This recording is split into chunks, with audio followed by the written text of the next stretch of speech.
Hello, friends. Thank you so much for being with me today. I'm making a spontaneous video here in the forest. I wasn't planning on making this. I don't have my tripod with me, so I'm going to be holding the camera, and it might be a bit wobbly. Um, but I wanted to share a few things that are surfacing for me in my heart. I want to remind you all that we're not the ones who are enslaved, but it is they that are enslaved. They are the ones who are enslaved. And what is it they are enslaved by? Well, sadly, they are enslaved by tremendous greed, aren't they? A need to take as much, steal as much land, take control of our food supply. Uh, you know, basically take lots and lots of our hard-earned dollars, tax revenue, and hand it over to corporations who are there to harm us, to corrupt us, to disempower us. These dark forces are enslaved by lust, aren't they? Specifically around children. They are enslaved by very dark and perverted sexual urges that fuel the $150 billion annual enterprise. That's $150 billion annually every year. This is an enterprise of human trafficking that is so big that they are very invested in because it supports their enslavement to lust. Again, specifically around children. They are enslaved, obviously, by false power, by a very dark power that is in no way even close to the purity of power that you and I have in our hearts. They are enslaved by patterns of great deceit, by a need to lie, by pathological lying at the highest level, by appearing very kind and sincere and with a desire to help and to serve, but underneath there is so much, there's so many lies, so many hidden agendas to keep us again disempowered. But more deeply, what are they enslaved by? They are enslaved by profound self-hatred, which is another word for shame. They are enslaved by profound self-hatred. Think of how much self-hatred one has to have to hate at that level, to harm at that level, to commit global genocide, to you get where I'm going. This is a profound level of self-hatred. There has to be a deep amount of self-loathing to hurt at that level. There's a saying, I'm sure maybe you've heard it, maybe you haven't, but it's hurt people. People that are hurt others. And so just consider how much they're hurting inside for them to hurt at this mass scale. But I want to go even beyond that, beyond the greed and the lust and the deceit, the false power, the self-hatred that they're enslaved to something even more. For me, what they are ultimately enslaved to is a terror beyond measure, beyond understanding. It's unfathomable terror. Fear is not a strong enough word. It is terror. They are terrified. They are absolutely terrified. Fear, as I hold it, is the opposite of love. It is the opposite of love.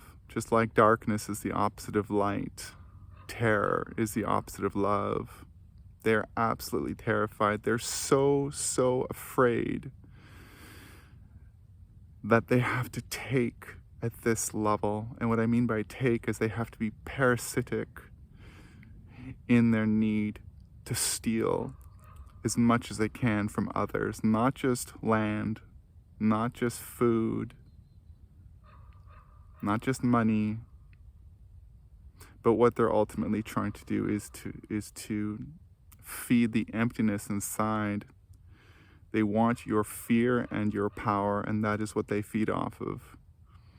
Because they're so lacking inside, they must parasitically feed off of your fear and power. And that's why the news is so much fear-based, and that's why there's such an investment in them to keep us afraid and divided, attacking each other. They want a fear-based consciousness because that's what feeds them, that's what sustains them, seemingly, isn't it? It's seemingly.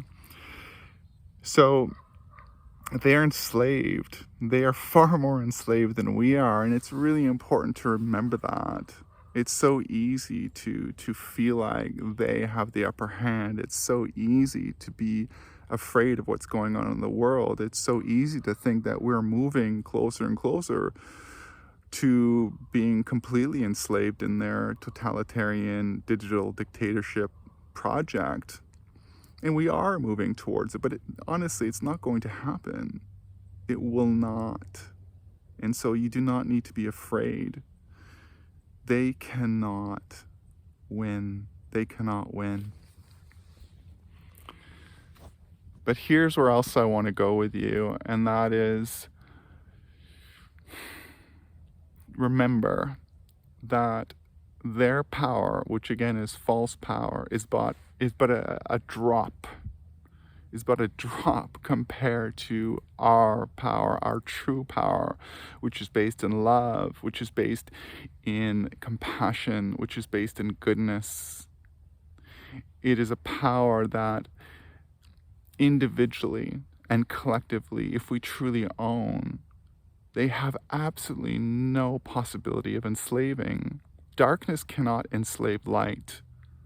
Remember, it takes only a matchstick of light to light up a dark room. That's how powerful light is. Light dissolves darkness in an instant. Your power is your light. Your power is truth. Your power is love. Your power is invincible. And darkness has no power over it.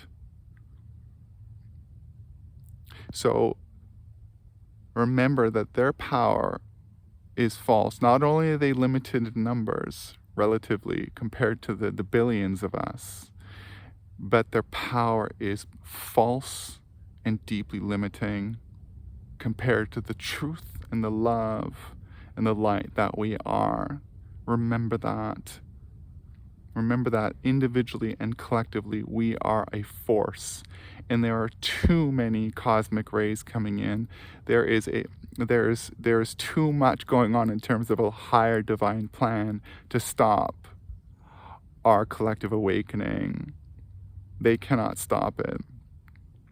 And yet, as I've said repeatedly in my writing and in my videos, they are playing an important role in waking us up to truth.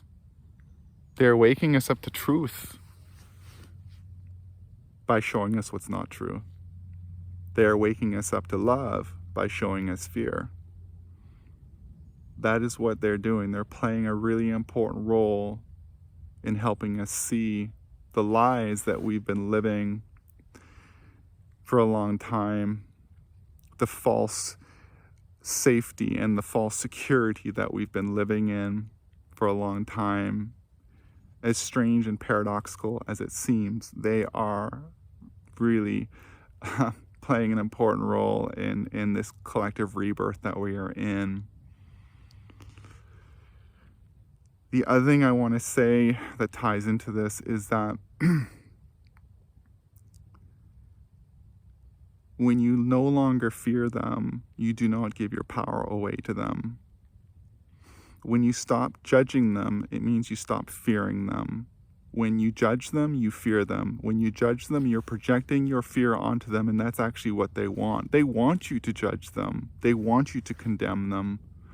They want you to lash out at them. They want you to react.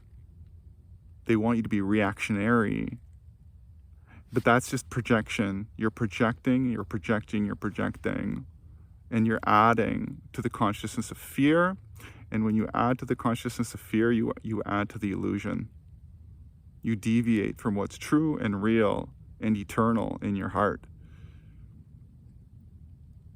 So it's actually a great gift to you and a great gift to the collective awakening for you to stand in your truth, in your sovereign truth, as a powerful, loving spirit, as one who doesn't need to project fear onto them, as one who doesn't need to be afraid of them. You don't need to be afraid of them. And so that means no longer judging. No longer judging does not mean you become passive.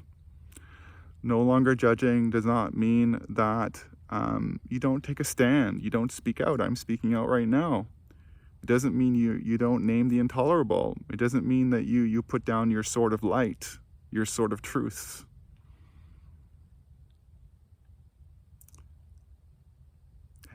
It just means you step out of the game. You step out of the game. And when you step out of that game, and when you stay centered in your truth and your power, and when you are no longer projecting your fear onto them, you're able to now broadcast love. And that includes broadcasting love to them. Yes, it means sending them love, because really, that's ultimately what they need. We are speaking about very dark beings, very lost beings, very troubled souls who ultimately need love. They will be held accountable, but really, is it up to you to hold them accountable? There are laws in the universe that will hold them accountable. But if you really want to do God's work, it means you have to become God. Jesus said, "Ye are gods." Remember, we are made in the image and likeness of God. We are one with God. Nothing is missing in us. We are a walking cosmos. Our soul is a complete, perfect mirror of the One. And that means we are perfect mirrors of the Divine Mother, the Divine Father, God, the Great Spirit, Prime Creator, Sophia. We are perfect mirrors of her, him, it. So if you want to do God's work, it means you emanate love. You see love.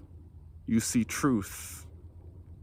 And you hold a forgiving vision of them. You hold them in deep compassion. Because that's how God sees them. God is truth. So that means God cannot see anything but truth. God does not play the game of shadows and illusion. That's what humans do. That's where we come to learn and grow in this school of contrast. But God sees people from the light of truth. And so that means God holds them in the highest truth and the highest light of who they are, as powerful souls, as equals to you and I, as sons and daughters of God, as sons and daughters of God, as sons and daughters of the Most High. If you want to be a true light worker, if you want to be a true starseed, if you want to, again, do God's work, then hold them with a forgiving vision. Love them, hold compassion, get out of the game of judgment, which is a game of projection, and you no longer contribute to the fear consciousness that they want. This is what it means to be an awakened warrior. This is what it means to be a warrior of light.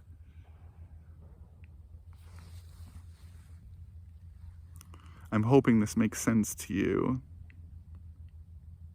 But this means doing the work. That means you might have to do some healing around any of the fear that these dark forces are triggering within you that is old.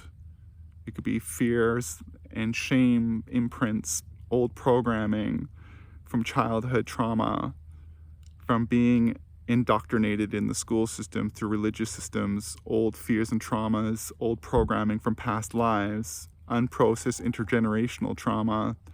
This means doing the work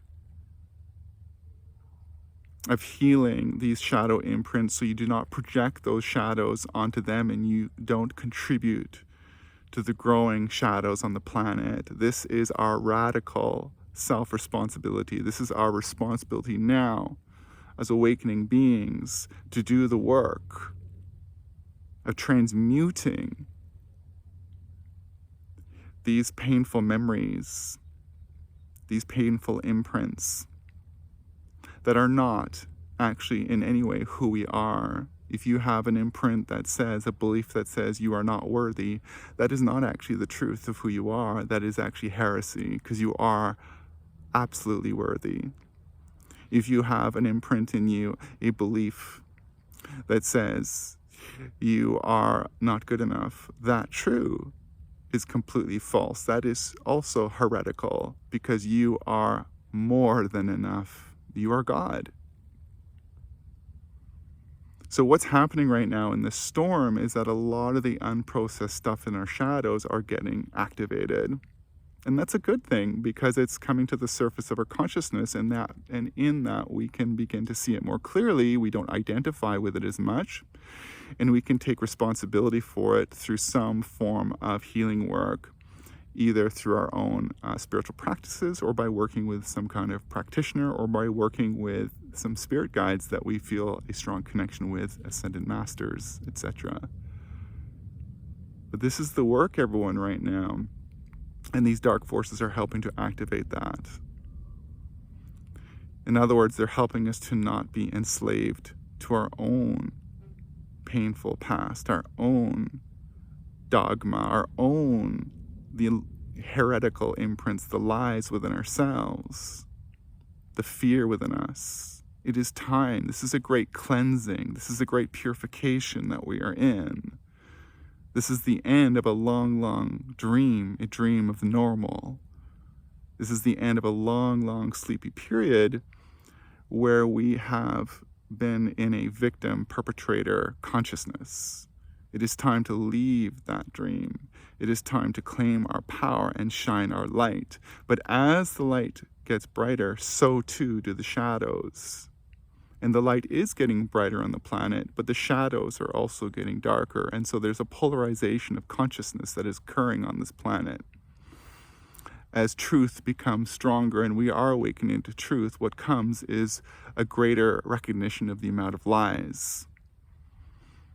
But those lies are not just the lies outside of us, but there becomes a greater recognition, or a possibility to recognize the greater lies, the lies within us, the lies that say we are not worthy, we are not good enough, that we have to put other people first, that we are born in sin, that it is our fault for what happened when we were young. This is all coming to an end. It is a great ending, and it is a great beginning, outside and inside. But we must take responsibility in being conscious, proactive participants in this journey of awakening. We must take responsibility for who we are. And this means ending the game of victim-perpetrator consciousness by clearing out any victim identification that we have inside of ourselves and no longer projecting that victim consciousness onto them. Because, again, from the higher perspective, from God's perspective, they're actually not perpetrators. That's not the truth of who they are. And God sees truth.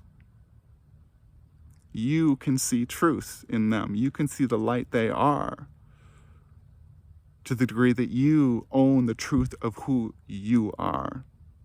To the degree that you own your light, you will see the light in them. To the degree that you identify with darkness and fear, you will project that onto them.